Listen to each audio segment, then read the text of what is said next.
It's about time. We should know when to quit. I have done my share. I'm proud of what I have done.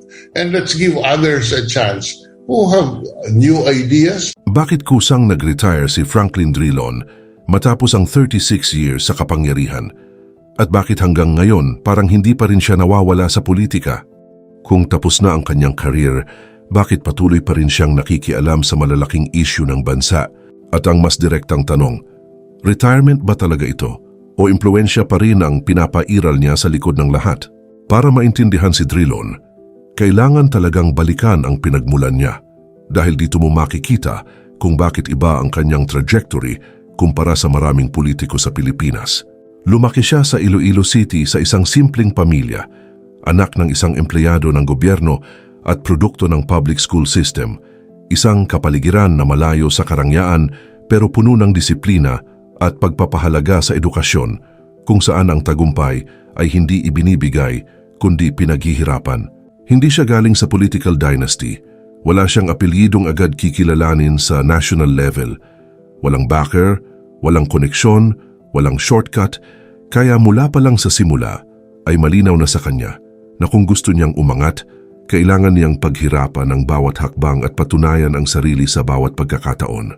Sa kanyang kabataan sa Iloilo, naranasan niya ang simpleng pamumuhay, public schools, limitadong resources at isang kapaligiran na nagtuturo ng tiyaga at disiplina. Ang ganitong klaseng pagpapalaki ang humubog sa kanyang pananaw sa buhay at sa serbisyo publiko. Hindi siya lumaki na may ideya na ang politika ay minamana. Para sa kanya, ito ay pinaghihirapan at pinaghahandaan. Kaya nang makapasok siya sa University of the Philippines, dala niya ang mindset na kailangan niyang sulitin ang pagkakataong iyon. Doon niya tinapos ang kanyang law degree at noong 1969, naging top 3 siya sa bar exam, isang achievement na agad naglatag ng pundasyon ng kanyang reputasyon bilang isa sa pinakamagagaling na batang abogado ng kanyang panahon. Pero bago po ang lahat, baka pwedeng palike muna ang video na ito. Isang simpleng click lang, pero malaking tulong yan sa aming mga content creators para makagawa pa ng mga kwentong gaya nito. Maraming salamat po. Sa puntong ito pa lang, malinaw na hindi siya ordinaryo. Isa siyang taong kayang makipagsabayan sa pinakamahusay at may kakayahang magtagumpay sa isang larangan na kilala sa pagiging mahirap at kompetitibo. Pagkatapos nito, pumasok siya sa Accra Law Firm, kung saan lalo niyang pinatibay ang kanyang kakayahan sa labor at corporate law. Dito niya naranasan ang tunay na pressure ng pagiging abogado, isang mundong walang puwang ang pabaya at kung saan bawat detalye ay mahalaga. Dito niya hinasa ang kanyang pagiging istrikto, analytical at sistematiko. Hindi siya naging kilala dahil sa ingay, kundi dahil sa consistency ng kanyang performance. Isang abogado na laging handa at bihirang magkamali. Pero ang tunay na pag-angat niya ay nagsimula nang mapasok siya sa gobyerno sa ilalim ni dating Pangulong Cory Aquino. Hindi siya sikat sa publiko noon, pero kilala siya ng mga nasa loob ng sistema at doon siya kinuha dahil sa kanyang competence. Naging labor secretary siya kung saan naharap siya sa mga komplikadong isyu ng manggagawa at negosyo. Isang larangan na nangangailangan ng balanse, pasensya at husay sa negotiation. Pagkatapos nito, naging Justice Secretary siya kung saan mas lumalim ang kanyang papel sa pagpapatupad ng batas. At kalaunan, naging Executive Secretary siya, ang tinatawag na Little President, isang posisyon na sentro ng kapangyarihan dahil halos lahat ng desisyon ng Pangulo ay dumadaan sa kanya. Sa puntong ito, hindi na siya basta abogado. Isa na siyang pangunahing bahagi ng kapangyarihan sa bansa. At dito siya tuluyang nakilala. Hindi dahil sa ingay kundi dahil sa impluwensya at kakayahan. Noong 1995, saka pa lang siya tumakbo sa Senado at nanalo agad.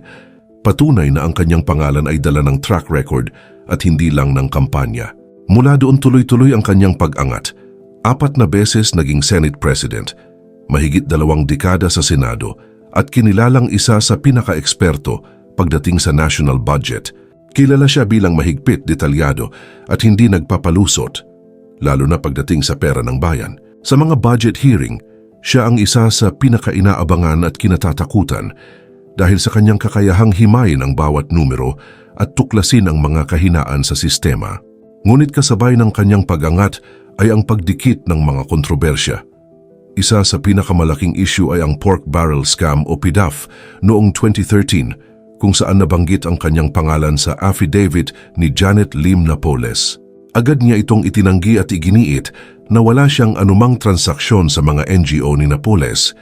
Sa huli, hindi siya nasampahan ng kaso dahil sa kakulangan ng ebidensya, ngunit sa politika, ang kawalan ng kaso ay hindi agad naglilinis ng pangalan sa mata ng publiko.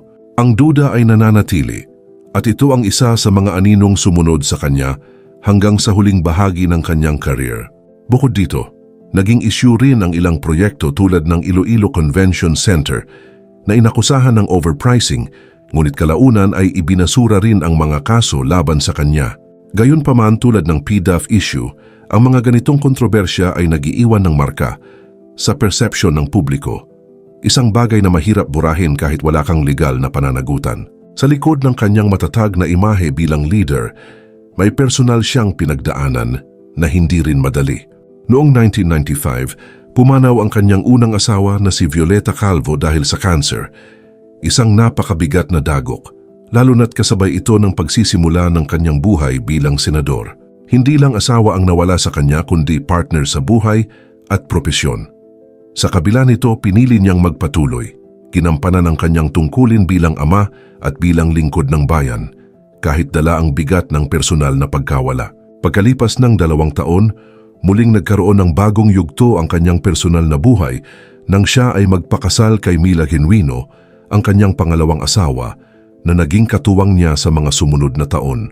Sa maraming paraan, siya ang naging sandigan ni Drilon sa gitna ng pressure ng politika at naging mahalagang bahagi ng kanyang personal na stability. Habang tumatagal, may isa pang hamon na lumitaw, ang kanyang kalusugan. Sa mga huling taon niya sa Senado, naging viral ang kanyang madalas na pag-idlip sa mga hearing. Para sa marami, ito ay naging simbolo ng kahinaan o katamaran. Bagamat naging paksa ito ng biro at kritisismo, hindi ito naging hadlang sa kanyang aktibong partisipasyon sa mga diskusyon at sa kanyang kakayahang magbigay ng detalyado at matibay na mga argumento kapag siya ay nagsasalita. Ngunit sa panahon ng social media, hindi ito ang naging sentro ng atensyon. Mas pinansin ang imahe kaysa sa trabaho, mas naging mahalaga ang viral na eksena kaysa sa dekadang karanasan. At dito makikita ang pagbabago sa politika na ang perception ay halos kasing bigat na ng performance. At maaaring ito rin ang isa sa mga dahilan kung bakit pinili niyang umatras. Noong June 30, 2022, natapos ang kanyang termino at pinili niyang mag-retire. Hindi ito dahil sa pagkatalo, kundi dahil sa sariling desisyon, isang bagay na bihira sa politika. Sinabi niya, "We should know when to quit." Isang linya na nagpapakita ng kanyang pananaw na ang kapangyarihan ay hindi dapat hawakan habang buhay. Pero kahit retired na siya, hindi siya tuluyang nawala. Hanggang ngayon naririnig pa rin ang kanyang boses. Nagko-comment sa mga isyong pambansa, nag-analyze ng national budget, nagbibigay ng pananaw sa direksyon ng politika, at naglabas ng memoir na Being Frank, kung saan ibinahagi niya ang kanyang karanasan at mga aral mula sa loob ng gobyerno. Sa kasalukuyan, mas tahimik na ang kanyang buhay. Mas marami na siyang oras para sa kanyang asawa na si Mila, sa kanyang pamilya at sa kanyang mga apo. Nakakapagbiyahe na siya at mas nabibigyan na niya ng pansin ang kanyang kalusugan. Lalo na ang kanyang pagtulog, isang bagay na matagal niyang naisakripisyo dahil sa serbisyo publiko. Wala ng overnight hearings, wala ng endless na meeting, wala ng araw-araw na pressure ng politika. Sa wakas, nakakapagpahinga na siya matapos ang mahabang panahon ng serbisyo. Pero kahit ganito, nananatili ang kanyang presensya sa usaping pambansa. Ang kanyang pangalan, karanasan at kredibilidad ay patuloy na nagbibigay sa kanya ng impluwensya, isang uri ng kapangyarihan na hindi nakatali sa posisyon kundi sa bigat ng kanyang salita at sa tiwalang naipon niya sa loob ng maraming taon sa serbisyo publiko.